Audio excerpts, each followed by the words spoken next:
Paper leak रोकने के लिए कौन कौन से सुरक्षा के उपाय हैं जो अभी तक लागू किए गए हैं। इसके अलावा सुप्रीम कोर्ट ने पूछा कि इन उपायों के बावजूद 2026 में पेपर लीक क्यों हो गया। सरकार बेशक ये कहे कि सिस्टम बड़ा कड़ा है, सरकार बेशक ये कहे कि नीयत बड़ी साफ है, सरकार बेशक ये कहे कि आने वाले भविष्य में ऐसी घटनाएं नहीं होंगी, लेकिन सवाल तो ये है ना कि आपने वक्त रहते कदम क्या उठाए। क्या आपने उन जरूरी कदमों को उठाया, उन जरूरी सुरक्षा मानकों को आपने अपनाया जो पेपर लीक की घटनाओं से आपको बचा सकते थे। सुप्रीम कोर्ट ने आज ये पूछा। इसके साथ ही साथ जो सीबीआई से सवाल पूछा गया सुप्रीम कोर्ट में वो ये था कि नीट यूजी 2026 पेपर लीक की जांच कहां तक पहुंची है, क्योंकि अभी तक सिर्फ गिरफ्तारियां ही हो रही हैं। अब ये पूरा नेक्सस काम कैसे करता है, एनटीए के अंदर कहां लीकेज है, क्या यहां तक जांच पहुंच पाई है या नहीं पहुंच पाई है। इसके साथ ही साथ सीबीआई से पूछा गया कि अब तक क्या तथ्य सामने आए हैं और लीक के पीछे कौन लोग या नेटवर्क जिम्मेदार है, क्योंकि पूरा एक नेटवर्क है जो काम करता है। अब सोचिए आप, महाराष्ट्र से पेपर लीक होता है, महाराष्ट्र से राजस्थान पहुंच जाता है, राजस्थान से दूसरे राज्यों में पहुंच जाता है और कई कई लाख में सौदा कर दिया जाता है नीट के पेपर का। दरअसल ये जो पेपर माफिया हैं ऐसे अभिभावकों पर नजर रखते हैं जो अपने बच्चों की एक सीट रिजर्व करने के लिए लाखों पैसा खर्च कर सकते हैं या लाखों रुपए उड़ा सकते हैं। ऐसे अभिभावकों को चिन्हित करके उनसे संपर्क किया जाता है और बाकायदा कई लाख में ये जो पेपर है ये अभिभावकों तक पहुंचा दिए जाते हैं। अब याचिकाएं सुप्रीम कोर्ट में क्या दाखिल की गई थी ये भी आप जान लीजिए। फैमा की तरफ से याचिका में जो मांगे की गई थी वो ये कि नीट यूजी कराने के लिए एनटीए की जगह एक मजबूत और स्वतंत्र व्यवस्था बनाई जाए या फिर इसकी पूरी संरचना बदली जाए, क्योंकि अब जरूरत इसी बात की है कि एनटीए में रिफॉर्म्स किए जाएं, एनटीए में जो लीकेज है उनको दुरुस्त किया जाए या एनटीए में जो खामियां हैं उनको दुरुस्त किया जाए। क्योंकि ये कह देना कि एनटीए में कोई खामी नहीं है, सिर्फ सुधार की जरूरत है, तो सरासर गलत है। अगर खामी नहीं है, अगर कोई प्रॉब्लम नहीं है, तो फिर आखिरकार पेपर बार बार लीक क्यों हो रहे हैं। सवाल ये भी कि नई संस्था बनने तक एक हाई पावर मॉनिटरिंग कमेटी बनाई जाए जो दोबारा परीक्षा की निगरानी करे। ये भी कहा गया फैमा की तरफ से अपनी याचिका में कि भाई एक नई संस्था बने उससे पहले एक हाई पावर मॉनिटरिंग कमेटी बनाई जाए जो दोबारा परीक्षा की निगरानी करे, क्योंकि 21 जून को जो परीक्षा होनी है कोई नहीं कह सकता कि 21 जून की परीक्षा लीक नहीं होगी। क्योंकि अगर ये जो पूरा सिंडिकेट है ये सिस्टम के अंदर घुसा हुआ है तो इस सिंडिकेट को ध्वस्त करना होगा ना, इनको देखना होगा कि आखिरकार ये कैसे काम करते हैं और पेपर इतनी आसानी से इनके पास कैसे पहुंच जाता है। बार बार पेपर लीक होने से तकरीबन 23 लाख से ज्यादा छात्रों के मौलिक अधिकारों पर सीधा असर पड़ा है, ये इस याचिका में कहा गया।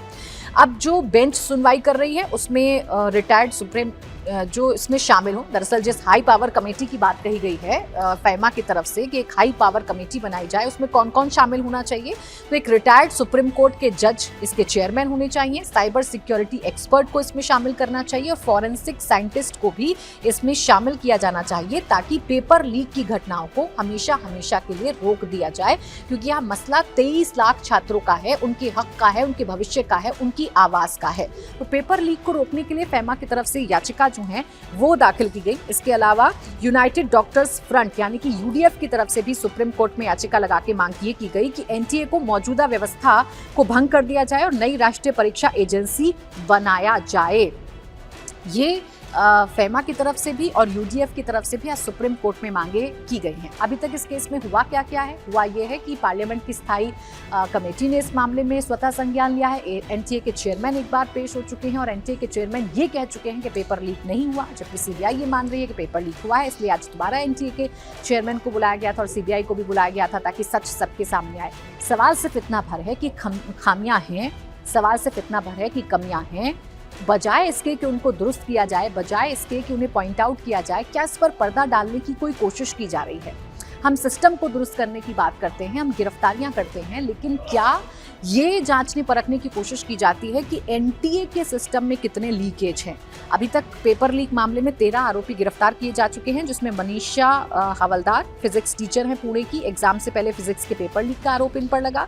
शिवराज रघुनाथ मोटेगांवकर हैं, ये एक आरसीसी कोचिंग चलाते हैं और इनकी वीडियोस बड़ी वायरल हो रही थी सोशल मीडिया पर, जिसमें ये कहते थे या इनके साथी टीचर से कहते थे कि मोटेगांवकर सर पर भगवान की कृपा है, उनको सपना आ जाता है, वो ऐसा पेपर सेट करते हैं जो अगले दिन नीट परीक्षा में आ जाता है। तो ये जो पूरा नेक्सस है, ये जो मोटेगांवकर जैसे टीचर्स हैं, क्या इन पर और शिकंजा कसने की अभी जरूरत है? इसके अलावा मनीषा गुरुनाथ मंधारे को गिरफ्तार किया गया है। ये बायोलॉजी की लेक्चरर है महाराष्ट्र में। कोचिंग क्लास में छात्रों को लीक सवाल और उनके जवाब इन्होंने लिखवाए थे। पीवी कुलकर्णी को गिरफ्तार किया गया है। केमिस्ट्री के प्रोफेसर हैं। परीक्षा से पहले स्टूडेंट्स को सवाल और उनके जवाब बताए गए थे। मनीषा वाघमारे को गिरफ्तार किया गया है। ये पेशे से ब्यूटिशियन है। ये छात्रों को रैकेट से जोड़कर उन्हें कोचिंग तक पहुंचाते हैं। सोचिए ये नेक्सस, ये रैकेट कैसे काम करता है। एक तो प्रोफेसर्स हैं जो बच्चों को पढ़ाते हैं, जिसमें फिजिक्स के, बायोलॉजी के टीचर्स हैं, जिसमें कोचिंग संचालक हैं, और इनका सिस्टम किससे जुड़ा हुआ है? एक ब्यूटिशियन से। आप सोचिए, कल्पना भी नहीं कर सकते कि एक ब्यूटिशियन यानी एक पार्लर चलाने वाली महिला इस तरीके का काम कर रही है, इस तरीके की चीज़ों में इन्वॉल्व है। उसका काम ये था कि ये जो लेयर्स हैं इनको छात्रों तक कनेक्ट कराना और फिर पैसों का लेन देन करवाना।